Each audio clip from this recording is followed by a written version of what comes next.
అనుదినము దేవుని సన్నిధిలో ఆయన కృపావార్త కొరకు ఎదురు చూస్తున్న ఆత్మీయులారా, నేటి వాగ్దానంగా యెషయా గ్రంథం 49:25 వచనంలో, నేను మీ పిల్లలను రక్షించెదను.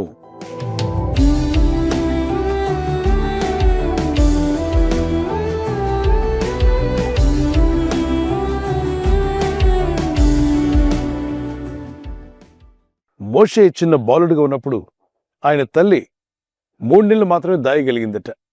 ఎందుకంటే దుష్టుడైనటువంటి రాజు మగ శిశువులను చంపేయమన్నాడు. దీన్ని బట్టి తల్లిదండ్రులు ఎంతో ప్రయాసతో ఆ బిడ్డను 3 నెలలు దాయగలిగారు. తర్వాత ఇక దాచలేమని తెలుసుకుని ఆ బిడ్డను నైలు నది తీరంలో జనుము కనిపిస్తూ ఉంటుంది, జనుపు నారతో చేసిన ఒక తొట్టిని తయారు చేసింది. నా వెనక మీరు చూస్తున్నారు కదా, ఇది జనపు నార. అది తేలుతూ ఉంటుంది నీటిలో. ఆ తొట్టిలో చంటి బిడ్డను పెట్టి ఆ నదీ తీరమున నీటిలోనికి వదిలేసింది. ప్రార్థించింది, ఓ దేవా, నీవు మా పిల్లలను రక్షించేవాడవు నీవే. బిడ్డ బ్రతికి ఉంటే బయటికి కనిపిస్తే వారు నేరుగా వచ్చి మా కళ్ళ ముందే బిడ్డను చంపే అవకాశం ఉంది. కానీ నువ్వు రక్షించేవాడవు కదా, నా కుమారుని నీకు అప్పగిస్తున్నాను. మరి ఆ బిడ్డ నీటి పాలైపోయి కొట్టుకుపోయి చనిపోకుండా ఏదో విధంగా నువ్వు రక్షించగలవని నాకు విశ్వాసం ఉంది. రక్షించేవాడవు నీవేనయ్యా, నీ చేతిలో నా బిడ్డను పెడుతున్నా అని నీటిలో వదిలేసింది. మరి ప్రభు ఆ ప్రార్థన విన్నాడా? దేవుని పట్ల అనుకున్న విశ్వాసం, నిరీక్షణ ఫలించిందా అంటే ఎస్. ఆ చంటి బిడ్డ కొట్టుకొని పోతుండగా ఫరో కుమార్తెలు అక్కడికి వచ్చి జలకాలు ఆడుతున్నారట నీటిలో. ఆ రోజుల్లో స్విమ్మింగ్ పూల్స్ అంటే ఆ నైల్ నది తీరమున వారి కొరకు ఏర్పాటు చేసినటువంటి భాగంలో చక్కని నీటిలో వారు జలకాలు ఆడుతున్న సమయంలో ఓ తొట్టిలో కొట్టుకొస్తున్న చిన్న బిడ్డను చూసి, ఏంటిది, ఎవరి బిడ్డ అని వారు గమనిస్తూ ఆ తొట్టిని దగ్గరికి లాగి చూస్తే చక్కని కుమారుడు కనిపించాడు. ఆ చంటి బిడ్డను చూడగానే యూదులకు సంబంధించిన బిడ్డ అని వారికి అర్థమైపోయింది. యూదులకు సంబంధించినటువంటి మగపిల్లలను చంపేస్తారని తెలుసుకున్నటువంటి ఆమె ఆ బిడ్డ మీద కరుణ కలిగేలాగా దేవుడు చేశాడంట. బిడ్డను చంపాలి అనే కుటుంబం నుండి వచ్చిన స్త్రీ బిడ్డను బ్రతికించాలి, బిడ్డను కాపాడుకోవాలి. ఆమెకు పిల్లలు లేనట్టుగా ఉన్నారు, ఆ బిడ్డను తన బిడ్డగా పెంచుకోవాలనే ఒక ప్రేరేపణ ప్రభు కలుగు చేశాడు.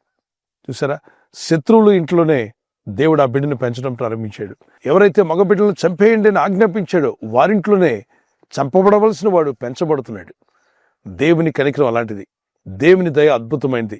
దేవుడు కృప చూపిస్తే దాన్ని ఎవరు ఆపలేరు. దేవుడు నీ పిల్లలను రక్షిస్తానని వాగ్దానం చేసిన మాటను పట్టుకుని ప్రార్థన చేయండి. చంటి బిడ్డలనే వారు వయసునందు ఎదగాలి. దేవుని దయందు, మనుషుల దయందు, దేవుని జ్ఞానమందు, ఆత్మీయందు కూడా శిశువు ఎదిగి బలం పొందుకోవాలని ప్రభు కోరుచున్నాడు. మరి లేఖనాల ప్రకారంగా మనం గమనిస్తే లూకాసు వార్త 2:52 వచనంలో శిశువుగా ఉన్న ప్రభు ఆయన వయసునందును, జ్ఞానమందును, దేవుని దయందును, మనుషుల దయందు ఎదిగి వర్ధిల్లేను అని. బాలుడైనటువంటి యోహాను శిశువు ఎదిగి ఆత్మయందు బలం పొందినని రాయబడింది. మొదటి సమూయేలు గ్రంథం 2:26 వచనంలో బాలుడైన సమూయేలు కూడా వయసునందు, జ్ఞానమందు, దేవుని దయందు, మనుషుల దయందు ఎదిగి వర్ధిల్లినట్టుగా మనం చూస్తున్నాం. మరి మీ పిల్లలు కూడా వయసునందు ఎదుగుచు దేవుని దయలోను, మనుషుల దయలోను, దేవుని జ్ఞానమందును, ఆత్మీయందు కూడా బహుబలం కలిగిన వారుగా ఉండాలని ప్రార్థన చేద్దాం. పరిశుద్ధాత్మను మిమ్మలను, మీ కుటుంబాలను, మీ పిల్లలను కాచి కాపాడును గాక. ఒకే తన పాడుకుందాం పిల్లల.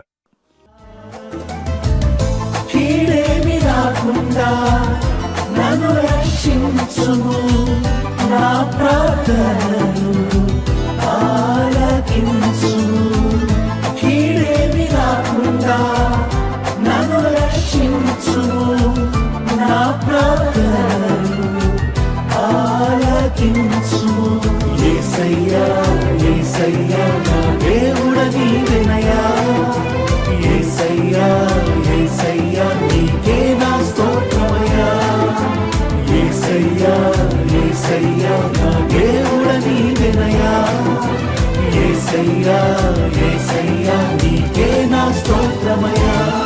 నా సరిహద్దులను విశాలపరచుము యేసయ్యా, నీ చేయి నాకు తోడుగా ఉంచుము యేసయ్యా, నా సరిహద్దులను విశాలపరచుము యేసయ్యా, నీ చేయి నాకు తోడుగా ఉంచుము యేసయ్యా.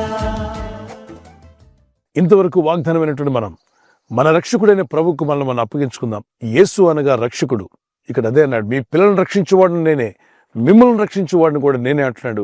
ఈ వాగ్దానం ఎత్తి ప్రార్థిస్తుండగా మీకును, మీ పిల్లలకును, మీ కుటుంబాలకును దేవుని రక్షణ కలుగును గాక. ఆయనది విశ్వసించిన ప్రతి వ్యక్తి యొక్క ఆత్మను రక్షించగల శక్తివంతులైన దేవునికి మనం అప్పగించుకుందాం. ప్రార్థన చేసుకుందాం. పరలోకమందున్న మా తండ్రి, నీ నామములో ప్రార్థిస్తుండగా నీ ప్రజలను జ్ఞాపం చేసుకునండి. అయ్యా, మీరిచ్చిన వాగ్దానం, మిమ్మలను మీ పిల్లలను కాపాడేవాడు నేనే, రక్షించేవాడును నేనే అన్నావు తండ్రి. మా పిల్లలను కాపాడేవాడు నీవే, మా జీవితాల్లో గొప్ప కార్యములు జరిగించేవాడు నీవే. ఎన్నో ప్రమాదాలు, ఎన్నో అపాయాలు, ఎన్నో భయంకరమైన పరిస్థితులు ఈ లోకంలో కనబడుతుండగా ఎటువంటి భయాందోళన లేకుండా వాగ్దానం ఎత్తి మీ సన్నిధిలో ప్రార్థిస్తున్నాం. మా పిల్లలను కాపాడుచున్నందుకు స్తోత్రం, కాపాడబోచున్నందుకు కూడా స్తోత్రం. రాబోయే దినాల్లో కూడా వారు ఇంకనూ నీ యందు విశ్వాసంలో ఎదుగుచు, వయసునందు, జ్ఞానమందు, దేవుని దయందు, మనుషుల దయందు ఎదిగి వర్ధిల్లులాగున, వారి ఆత్మలో ఎదిగి బలం పొందులాగున మీ సహాయం అనుగ్రహించండి. చిల్డ్రన్స్ని, పేరెంట్స్ని కూడా దీవించండి, బలపరచండి. స్టూడెంట్స్ని, టీచర్స్ని కూడా జ్ఞాపం చేసుకునండి.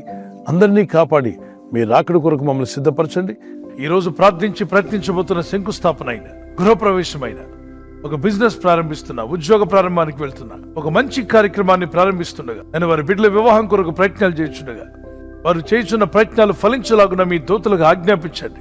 ఎవరైనా హాస్పిటల్లో ఉన్నా, ఐసీయూలో ఉన్నా, ప్రభు ఎవరైతే సీరియస్ కండిషన్ లో ఉండి బాధపడుతున్నారో వారికి యేసు నామములో స్వస్థతను అనుగ్రహించండి. కృంగిపోయిన వారిని లేవనెత్తండి. మీ గాయపడిన హస్తమును చాపి వారికి ఉన్న సకల రోగాల నుండి విడుదల ఇచ్చేయి. వారిని లేపి నడిపించిన ఆయన సాక్షులుగా నిలబెట్టుకోండి. ఈ ఉదయకాలం ప్రతి రోగి యేసు నామములో స్వస్థత నొందునుగాక. తండ్రి, ఈ దినం ఎవరైతే ప్రయాణమై వెళ్ళబోచున్నారో, అది రైలు మార్గమైనా, ఆకాశ మార్గమైనా, బస్సుల్లో, వాహనాల్లో ఎక్కడ ప్రయాణం చేస్తున్నా, రోడ్డు మార్గంలో ఏ వాహనంలో వారు ప్రయాణం చేస్తున్నారు, ఈ ప్రజలకు కాపాడే దూతలను పంపండి. ఈ భూమి మీద ఉన్నంత కాలము వెలిగే జ్యోతులుగా మమ్మల్ని నిలబెట్టి నడిపించి వర్ధిల్ల చేసి మీ నామానికి మహిమ తెచ్చుకోమని యేసుక్రీస్తు పరిశుద్ధ నామములో అడిగి వేడుకుంటున్నాను నా పరలోకపు తండ్రి. Amen, amen. God bless you. ప్రభు కృప మీకు తోడే ఉండును గాక. ఆమేన్. ఈ వాగ్దానం విని ఊరుకోవద్దు. వాగ్దానం విన్నాక ఆమేన్ చెప్పి ఇతరులందరికీ షేర్ చేయండి, లైక్ చేయండి. అలాగే సబ్స్క్రైబ్ చేయని వారు అందరూ సబ్స్క్రైబ్ చేయండి. ఈ దేవుని మాటలు అనేకులకు చేరవేయండి. God bless you.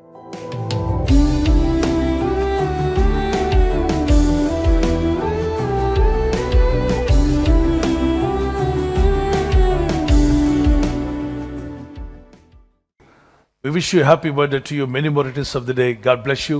మీకు వాగ్దానము యెషయా 62:3 నీవు యెహోవా చేతిలో భూషణ కిరీటముగాను, నీ దేవుని చేతిలో రాజకీయ మకుటముగాను నుందువు. Wonderful promise. ఈ వాగ్దానం పట్టుకుని ప్రార్థన చేయండి. ప్రభువా, నీ చేతిలో అద్భుతమైనటువంటి భూషణ కిరీటముగా, నా దేవుని చేతిలో రాజకీయ మకుటముగా నన్ను ఆశీర్వదించండి, దీవించమని ఈ వాగ్దానం పట్టుకొని దేవుని సన్నిధిలో ప్రార్థన చేయండి. May the Lord continue to bless you with a long life.